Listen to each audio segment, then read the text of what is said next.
উনি ডক্টর ইউনূস সরকারের আমরা সমালোচনা করতাম, তখন ওই 17 বছর টেনে নিয়ে আসতো। তাহলে হয় কি, দুই অপরাধী হালকা হয়ে যায়, শেখ হাসিনারটা হালকা হয়ে যায়, ইউনূসেরটা হালকা হয়ে যায়। যখন যেটা তখন সেইটা। আমি তো একদিন টক শোতে বলছি, ভাই 17 বছর নিয়ে একটা আলাদা করেন, দেখেন আপনাদের চেয়ে বেশি বলবো, আপনারা হাসিনাকে কলঙ্কিত করতে পারেননি, আমি করে দিব। হ্যাঁ, কিন্তু যখন আমি ইউনূসের সমালোচনা করতেছি তখন ওইটা টাইনেন না। হ্যাঁ, তো এই যে একটা চালাকি হয় আর কি, মানে এটা খুবই দুঃখজনক।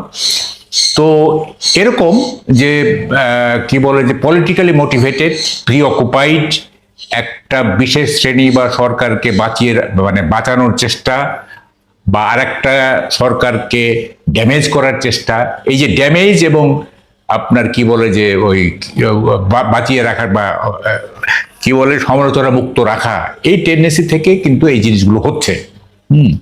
যে কারণে আজকে সোশ্যাল মিডিয়া এই যে বলেন বাঁচানোর চেষ্টা, সরকারকে ফেভার করার চেষ্টা, ম্যাক্সিমাম টাইম সরকারকে ফেভার করা হয়, এই চেষ্টা, এটার পেছনে কি কারণটা? এই কারণটা আমি এই যে মুক্ত স্বাধীনতা বা প্রকৃত জার্নালিজম, এগুলোর কতগুলি বাধা আমি বলতে চাই, সেখানে এটা আসবে। আপনার এই প্রশ্নটার উত্তর এখানে আসবে। হ্যাঁ, কেন এটা হয়, ঠিক আছে, আমি কি বলতে থাকবো? প্লিজ প্লিজ বলেন। সেটা বলতে থাকবে। প্রথমে একটু বলে নেই, দেখেন মিডিয়ার গুরুত্বটা কি আপনি একটু আমাদের বুঝতে হবে। প্রথমে আমেরিকার কনস্টিটিউশনের প্রথম সংশোধনী কিন্তু এসেছে ফ্রিডম অফ স্পিচের উপরে, এবং সেটা আলাদা একটা ছিল প্রেসের ফ্রিডম। এবং সেখানে বলা হয়েছে যে কংগ্রেস কোনোভাবেই নিউজ পেপারের প্রিন্টিং এবং ডিস্ট্রিবিউশনে বাধা দিতে পারবে না।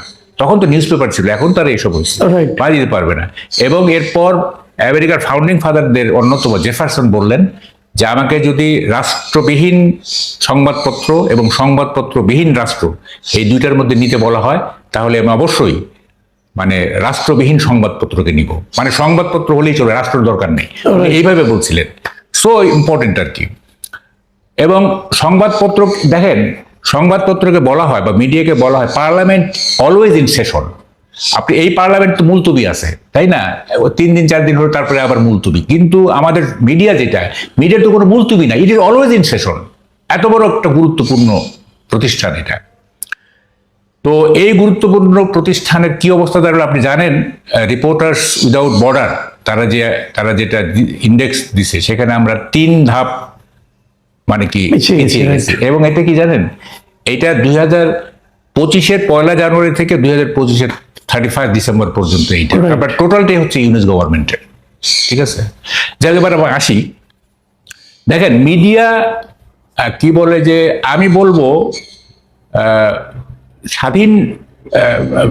স্বাধীন মিডিয়া না, আমি বলবো আমি বলতে চাই যে প্রপার জার্নালিজম হচ্ছে কিনা।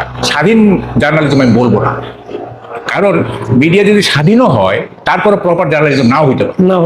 কিন্তু প্রপার জার্নালিজম সেখানে স্বাধীনতা আছে, আপনি বুঝতে পারছেন? শুধুমাত্র যদি আমি বলি স্বাধীন মিডিয়া, তাইলে কিন্তু প্রপার জার্নালিজম নাও হইতে পারে, সেটা আমরা আসবো। কিন্তু প্রপার জার্নালিজম বললে আবার স্বাধীনতা থাকতেই হবে। ঠিক আছে, তাহলে কি কি বাধা? 1 নম্বর বাধা হচ্ছে লিগ্যাল এবং রেগুলেটরি, আইনগত এবং রেগুলেশন ভিত্তিক। সেটা কিরকম আমরা জানি যে অনেকগুলি রেস্ট্রিকটিভ আইন তৈরি করা হয়েছে এই যে ডিজিটাল সিকিউরিটি অ্যাক্টের মধ্যে, যেটা পরবর্তীকালে আপনার সাইবার সিকিউরিটিতে নামকরণটা চেঞ্জ হয়েছে, কিন্তু জিনিস একই রয়ে গেছে। এইখানে বলা হচ্ছে যে রাষ্ট্রীয় নিরাপত্তা, ডিফেমেশন, কারো মানহানি, সম্মানহানি বা কি বলে যে অনুভূতিতে আঘাত, রাষ্ট্রীয় নিরাপত্তা, এইসব বিষয় যদি কেউ করে রিপোর্ট করে বা এগুলি বিষয়ে কথা বলা হয়, লেখালেখি হয়, তাইলে সে ডিজিটাল সিকিউরিটি অ্যাক্টের আওতায় পড়বে।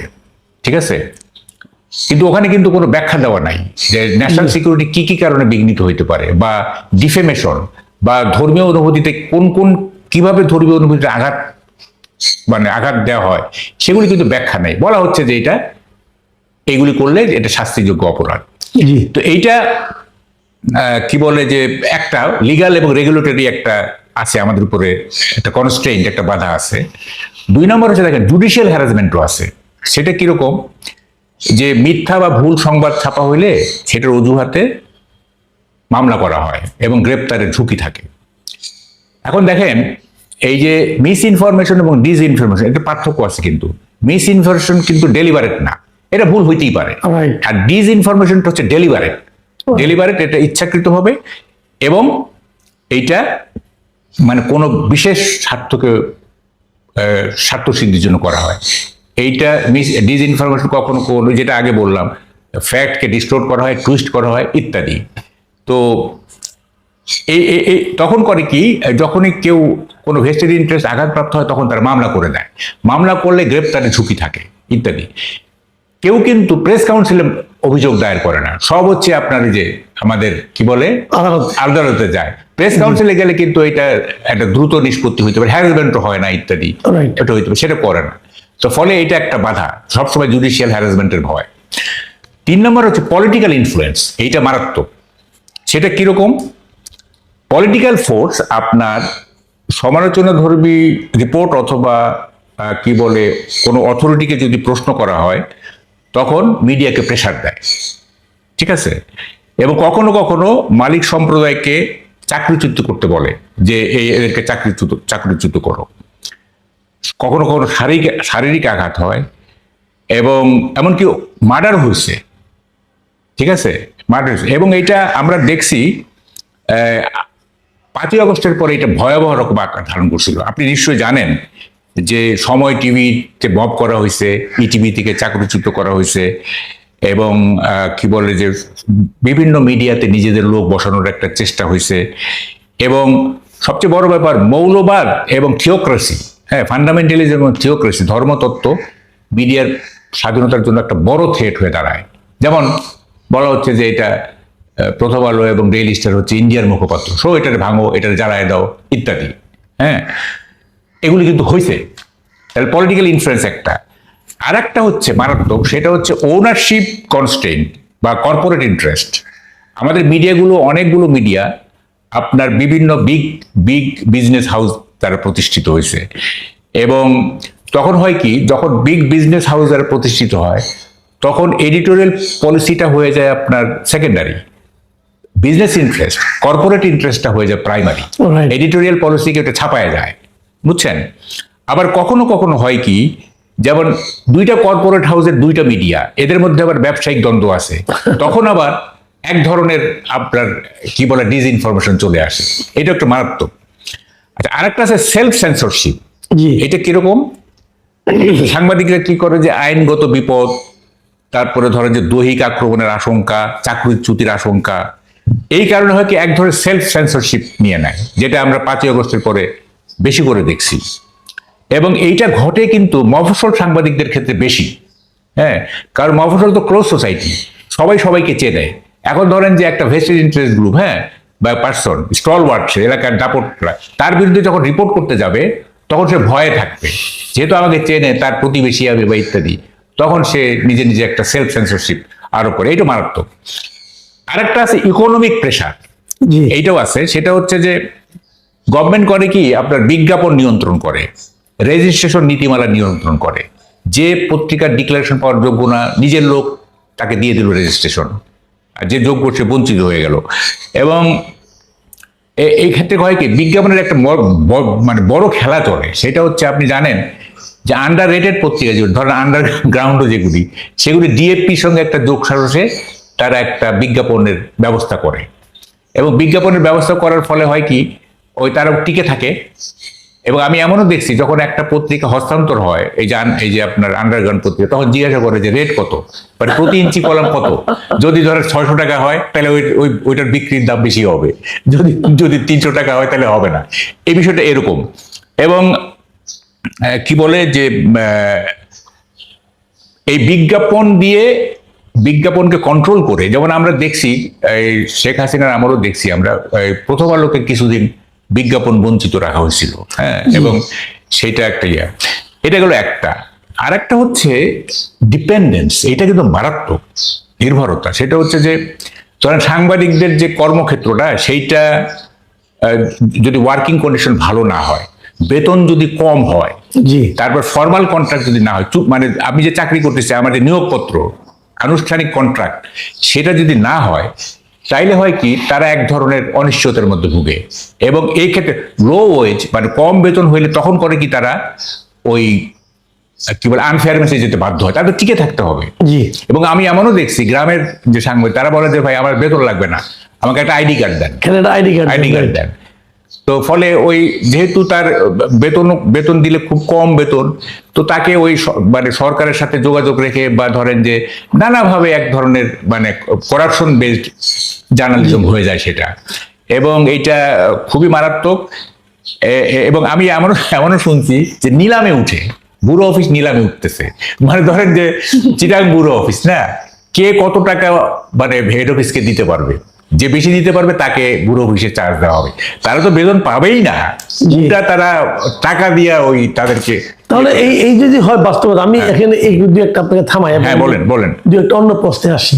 যেমন আপনি একটা কথা বললেন যে কর্পোরেট যে প্রভাবটা, এবং এটা তো সত্য। আপনি যেটা বলেন যে অনেক পত্রিকা নাম যে দেখতেছি যে বড় বড় যত পত্রিকা আছে সব পত্রিকায় কোনো কোনো কর্পোরেট হাউসের মালিকানায় আছে কিন্তু।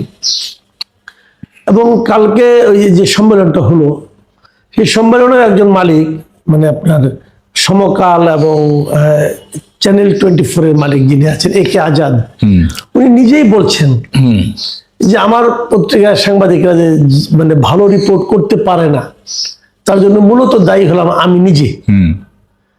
উনি বলেছেন যে যখন কোন একজন সাংবাদিক রিপোর্ট করতে চায়, তখন এই রিপোর্টটা থামানোর জন্য প্রথম ফোনটা আমার কাছে আসে। তখন আমি চিন্তা করি আমার ৭৫,০০০ কর্মচারী আছে, কর্মচারী আছে তার বিভিন্ন প্রতিষ্ঠানে। তখন আমার কাছে ওই ৭৫,০০০ কর্মচারীর যে জীবিকা, এটি আমার কাছে প্রথম মানে দেখার বিষয় হয়। মিডিয়াটা হয় দ্বিতীয়। তখন তাদের কথা চিন্তা করে, যদি সরকারের ঠিক থেকে চাপটা আসে, তখন তাদের কথা চিন্তা করে আমি ওই নিউজটাকে থামিয়ে দিই। তাহলে সৎ সাংবাদিকতাটা আমার কারণেই নষ্ট হচ্ছে। ওনার এটা সরল স্বীকৃতি। আমি একটু লম্বা হচ্ছে প্রশ্নটা, তবু আপনাকে আমি একটু করি। তো উনি যেটা স্বীকার করলেন, এটা কিন্তু আসলে এই বাস্তবতা কিন্তু সকল মিডিয়ার জন্যই আসলে। অন্য মালিকরা স্বীকার করেন না, উনি স্বীকার করেছেন। কিন্তু আমার প্রশ্নটা হচ্ছে, আপনি যদি জানেন যে এটা হচ্ছে, তাহলে আপনার ভবন থেকে যে নিউজটা বেরোচ্ছে, যে রিপোর্টটা বেরোচ্ছে, যে সাংবাদিকতাটা হচ্ছে, এটা তো প্রপার সাংবাদিকতা হচ্ছে না। এটা তো বিকলাঙ্গ সাংবাদিকতা, বিকৃত সাংবাদিকতা। যদি বিকৃত সাংবাদিকতা হয়, তাহলে আপনাকে এই মিডিয়া হাউস করতে হবে কেন? আপনি কি সারা দেশের মানুষের কাছে একটা বিকৃত সাংবাদিকতা জাহির করার জন্য এই মিডিয়া হাউসটা করেছেন? কেন করবেন আপনি এটা? আচ্ছা, উত্তরটা আপনি দিয়ে দিচ্ছেন, একটু বাকি আছে আর কি, ওইটুকু আপনি বলবেন। বাকিটা আমি বলি। দেখেন, উনি স্মার্ট, তো উনি ওভার স্মার্ট, এই জন্য স্বীকার করছেন। কখনো কখনো দোষ স্বীকার করা স্মার্টনেসের লক্ষণ। এখানে কোনো আন্তরিকতার ব্যাপার নাই। আপনি যেটাকে আন্তরিকতা বলতেছেন, এটা স্মার্টনেস। তো যাই হোক, আপনি সবই বলে দিচ্ছেন। আমি একটা বলি, সেটা হচ্ছে বিকৃত সাংবাদিকতা না, এইটা সম্পদ রক্ষার প্রোটেকশন। ঠিক আছে? এই যে একটা ওইভাবে আমি বলতে চাই না, এই যে কি বলে যে বাড়ি পাহারা দেওয়ার জন্য যেমন অ্যালসেশিয়ান কুকুর রাখে, পালে অনেকে, তো সম্পদ রক্ষার জন্য সেরকম মিডিয়া রাখে। এটা আমার কথা না, এটা আবার কেউ ভাববেন না যে আমি এত অশ্লীল হইলাম না, এটা একটা কোটেবল কোট বলছি। এইটা সম্পদ, কর্পোরেট হাউসগুলোর যে মিডিয়াগুলো, তাদের অধিকাংশই আপনার সম্পদ রক্ষার একটা সেফগার্ড। জি। এবং সোজা এটা আপনি বলেই দিলেন, প্লেন অ্যান্ড সিম্পল। আপনি যদি ফেয়ার জার্নালিজম করতে না পারে, তাহলে আপনি কেন এটা করবেন? টুইট করেন, তাই না? আপনার তো প্রথমত তো আপনার একটা বিবেক আছে, তাই না? এবং ওইটার কাছে আপনি সবচেয়ে বড় অ্যাকাউন্টেবল, আপনার বিবেক আছে। আপনি দেখতেছেন যে প্রপার জার্নালিজম হচ্ছে না, তো এটা আমার করার দরকার কি? আপনি তো আরো অনেক ইন্ডাস্ট্রি আছে, আপনি তো না খেয়ে মরবেন না। এইটাই করতে হবে কেন? তার মানে এটা করতে হবে মানে নিশ্চয়ই একটা উদ্দেশ্য আছে, যেটা আমি আগে বললাম, it is protection of your wealth. এটাই আপনার আলটিমেট উদ্দেশ্য। তা না হলে আপনি জেনে শুনে কেন মিথ্যাচারকে প্রশ্রয় দিবেন, তাই না? প্লেন অ্যান্ড সিম্পল, এখানে কোনো রকেট সায়েন্সের কোনো ব্যাপার নেই। আচ্ছা, আরেকটা জিনিস আমি এটাও আপনাকে একটু জানতে চাই, সেটা হলো গিয়ে যে এই যে আপনি বললেন যে কিছু কিছু আন্ডারগ্রাউন্ড পত্রিকা আছে এবং তারা ডিএপির সঙ্গে ম্যানেজ করে প্রচুর পরিমাণে বিজ্ঞাপন নিচ্ছে। আমরা দেখতে পাচ্ছি এই ধরনের প্রায় 3-4 মাস পর পর একটা করে তালিকা প্রকাশ করা হয়, সেখানে দেখা হয় কোন পত্রিকার কত সার্কুলেশন। যে পত্রিকার জীবনে নাম সই নেই, দৈনিক চিত্র একটা পত্রিকা আছে, তার সার্কুলেশন লক্ষাধিক সার্কুলেশন, কোথার থেকে কি হয়। এবং তারা 900 টাকা কলাম ইঞ্চি পায় বিজ্ঞাপন, প্রতি এক কলাম বিজ্ঞাপন 900 টাকা। তো এই যে টাকাটা যাচ্ছে গভর্নমেন্টের ওখানে, এটা কি বিজ্ঞাপনের যে উদ্দেশ্য মানুষের কাছে যাওয়া, এখানে সরকারি অর্থের অপচয় হচ্ছে না? আমার আপনার অর্থের অপচয় হ্যাঁ, হচ্ছে না? অবশ্যই অবশ্যই অপচয় হচ্ছে। যে বিজ্ঞাপন মানুষ পড়তে পারে না, সেই বিজ্ঞাপনের পিছনে সরকারি টাকা খরচ করার কি অর্থ আছে? কিন্তু পড়তে হবে, তাই না? যেমন ধরেন আপনার শোতে যদি বিজ্ঞাপন যায়, এটার একটা ইয়ে আছে, মানে কি বলে যে ইনকাইন্ড, এটার একটা ভ্যালু আছে, যে আপনার দর্শক অনেক, হ্যাঁ, 2-1 মিনিটের বিজ্ঞাপন থাকলে সবাই দেখলো জিনিসটা। তা আপনি এই পত্রিকা কেউ পড়ে না, এই পত্রিকা কেউ কিনে না, নামও জানে না, সেখানে আপনি বিজ্ঞাপন দিয়ে সরকারি টাকা অপচয় করতেছেন, এটা কোনো মানে হয়? এবং দেখেন এগুলি ওই যে বলে না, সরকার কা মাল দরিয়া মে ঢাল, সরকারের টাকা যেভাবে অপচয় হয়, হ্যাঁ। এবং শুধু যদি এমনি অপচয় হইতো তাইলেও একটা একটা যুক্তি থাকে, কিন্তু অপচয়টা হচ্ছে বাজে কাজে। ভালো কাজে যদি অপচয় হইতো যে না ঠিক আছে, কিন্তু এমন সব কাজে অপচয় হয়, টাকাও গেল আবার ওইটাও গেল আর কি, বুঝছেন, ডাবল ক্ষতি আর কি। তো ফলে এইটা খুবই ফ্রাস্ট্রেটিং জায়গায় চলে আসছে দেশটা। হ্যাঁ, সব জায়গায় আপনার চালাকি, সব জায়গায় হচ্ছে ম্যানিপুলেশন, সব জায়গায় হচ্ছে আপনার কি বলে যে ডাবল স্ট্যান্ডার্ড।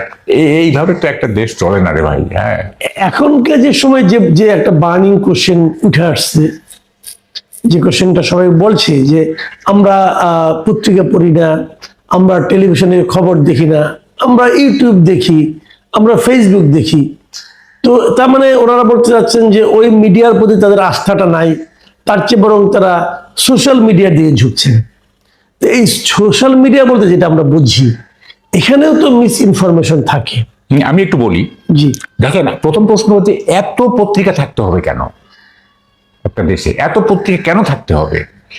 মেইন স্ট্রিম কিছু পত্রিকা থাকলেই তো হয়, তাই না? 7টা 8টা 10টা, হ্যাঁ, যেমন প্রথম আলো, ডেইলি স্টার, যুগান্তর, তারপরে সমকাল, তারপরে যে বাংলাদেশ প্রতিদিন, কালের কণ্ঠ, এই কয়েকটা থাকলেই তো হয়। এত পত্রিকা দরকার আছে আপনি বলেন?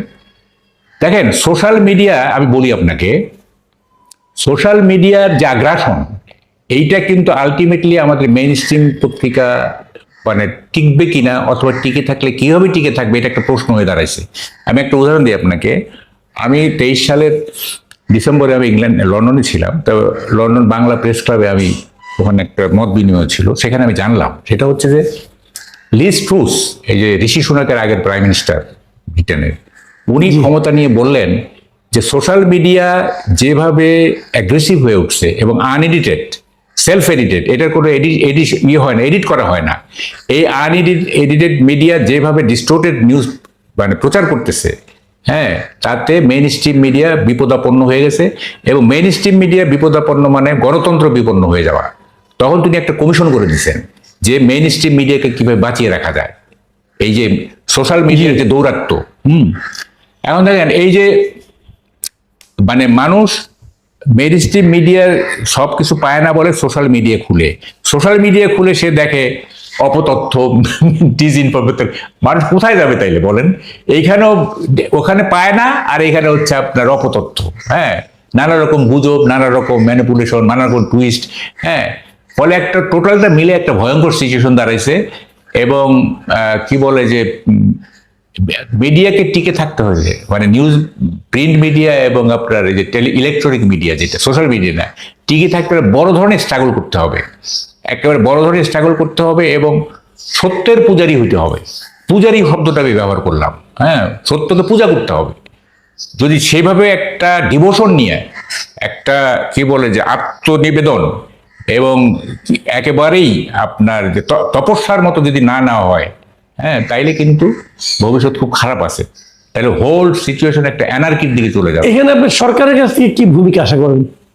সরকার, শুনেন, সরকারের ভূমিকা তো একটাই এখানে, মানে অন্য কোনো বিশ্লেষণের কোনো দরকার নাই। একটাই ভূমিকা, সেটা হচ্ছে যে প্রেসকে ফ্রি করে দেওয়া, প্রেসকে ফ্রি করে দেওয়া এবং হ্যাঁ, যেইটা আপনি সরকার করতে পারে সেটা হচ্ছে যে ডিসইনফরমেশনকে প্রোটেক্ট করার জন্য, ডিসইনফরমেশনকে প্রোটেক্ট করার জন্য তারা কিছু প্রিকশনের মেজার নিতে হবে এবং নেওয়া উচিত। কারণ এই যে সাইবার ক্রাইম যেভাবে বাড়তেছে, হ্যাঁ, যেমন ধরে লোকাল রেজিস্ট্রেশন করতে পারে, ট্যাক্স বসাইতে পারে, তারপরে মনিটর করতে পারে কোথায় কি হচ্ছে না হচ্ছে, একটা সিস্টেমেটিক ওয়েতে আপনার ডিসইনফরমেশনকে মানে করতে হবে, কমব্যাট করতে হবে, এটাকে মোকাবেলা করতে হবে। হ্যাঁ, কিন্তু আবার প্রেসের ইয়ে থাকবে, ফ্রিডম থাকবে, প্রেসের ফ্রিডম থাকবে, কিন্তু এই যে এইসব দেখেন অপশক্তিকে দমন করলে কিন্তু গণতন্ত্রের কোনো ক্ষতি হয় না। ঠিক আছে, আমরা তো অনেক সময় মনে করি কি এই গভর্নমেন্টে এখানে একটু এত অগণতান্ত্রিক আচরণ করতেছে কেন, কিন্তু এটা তো অপশক্তি, অপশক্তিকে দমন করলে গণতন্ত্রের কোনো ক্ষতি হয় না। আপনি শুভ শক্তিকে আক্রমণ করতেছেন, দ্যাট সেটা নিয়ে আমরা কথা বলবো। অপশক্তিকে দমন করলে আমরা আর বাহবা দিব যে ঠিক আছে। আচ্ছা, আমি একটা শেষ প্রসঙ্গ আপনার সঙ্গে একটু আলোচনা করতে চাই। এটা একটু সেন্সিটিভ ইস্যু। আমরা দেখলাম গতকালকে যে এটা হলো, কনফারেন্সটা হলো, মিডিয়া কনফারেন্স, জার্নালিজম কনফারেন্স সারা বাংলাদেশের। সেখানে একজন সাংবাদিক, আপনারও পরিচিত আমারও পরিচিত, মুন্নি সাহা, উনি একটা প্রশ্ন তুললেন। ওনার প্রশ্নটা হলো যে আমরা কেন গত 2 বছর ধরে ঘরে বসে আছি? আমি তো ঘরে আছি, আমার বিরুদ্ধে মামলা হতে পারে, অমুক হতে পারে, তমুক হতে পারে, কিন্তু আমি তো কোথাও যে চাকরি করতে পারছি না। সারা জীবন তো আমি সাংবাদিকতাটাই করেছি। আমি মুন্নি সাহের কথা বললাম, কিন্তু এরকম কিন্তু আরো অনেক আছে। জাহিদুল হাসান পিন্টুর কথা ধরেন, আপনি জয় মামুনের কথা ধরেন, এরা তো আশিস সৈকত, এরা তো সাংবাদিক। প্রভাস আমিনের কথা ধরেন, এরা তো সাংবাদিক, সবাই এরা তো সাংবাদিকতা সারা জীবনে আর কিছু করে নাই। তো এরা যদি কোনো অন্যায় করে থাকে সেটা বিচার হবে। বিচার চলাকালীন কি একটা মানুষ না খেয়ে থাকবে?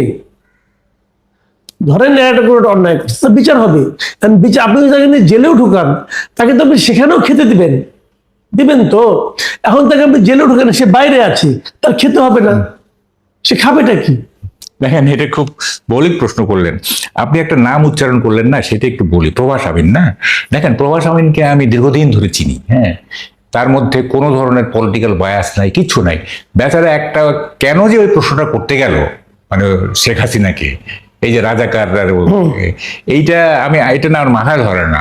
এইটা মুহূর্তের মানে উত্তেজনায় করে ফেলছে আর কি। দেখেন, করে ফেলছে একটা প্রশ্ন, সেইটা যেহেতু এই মানে খুব বড় আকার ধারণ করছে প্রধানমন্ত্রীর উত্তরের কারণে, সেই কারণে প্রভাস আমিন দেখেন আজকে সোসাইটি থেকে বিচ্ছিন্ন। তার মতো একজন যোগ্য সাংবাদিক, সে ওই যে মুন্নি সাহের মতো ঘরে বসে আছে জাস্ট একটা প্রশ্ন করার কারণে। তার কিন্তু আর কোনো ট্র্যাক রেকর্ড নাই, আপনি খুঁজে দেখেন পাবেন না তো, আমি সেটাই বলছি।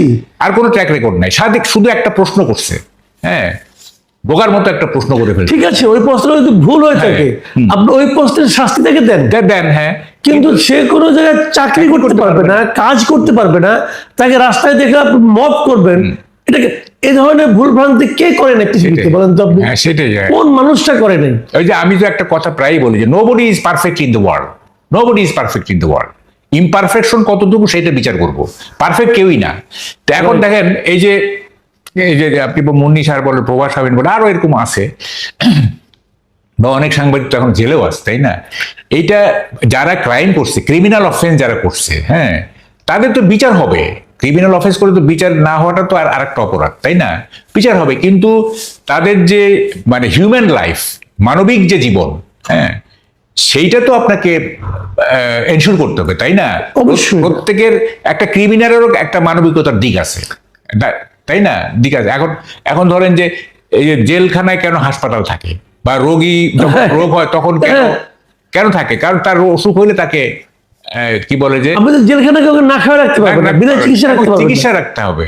কিন্তু আপনি যখন তাকে কোনো কাজ করতে দিচ্ছেন না, এবং সে তো এই লোকগুলি তো সাংবাদিকতা ছাড়া, আপনি বলেন এই যে জাহিদুল হাসান পিন্টু, জয় মামুন, প্রভাস আমিন, মুন্নি সাহা, আমি কয়েকজন নাম জাস্ট বলার জন্য বললাম আর কি। এরা সারা জীবনের সাংবাদিকতা ছাড়া কি করছে? এখন তাকে আপনি সেই কাজটাই করতে দিবেন না, এবং কেন? এবং দেখেন মানবিকতার বিষয়টা কিরকম। ফাঁসির আসামিকে মানে ফাঁসির কাস্টে নিয়ে যাওয়ার আগে কি জিজ্ঞেস করে আপনার শেষ ইচ্ছা কি, আপনি কি খাইতে চান? আপনি কি এই যে বিষয়গুলো, হ্যাঁ, তো এখন একজন যদি অপরাধ করে থাকে সেইটার জন্য তো আমাদের আইন আছে রে ভাই, আইন মোতাবেক তার প্রসিডিং হবে, তাই না? কিন্তু তার যে একটা মানবিক জীবন আছে, তাদের সন্তান আছে, সন্তানদের ভরণ পোষণের ব্যাপার আছে, হ্যাঁ, তার একটা সামাজিক মর্যাদার ব্যাপার আছে, এগুলি তো হিসাবে নেওয়া হয় না।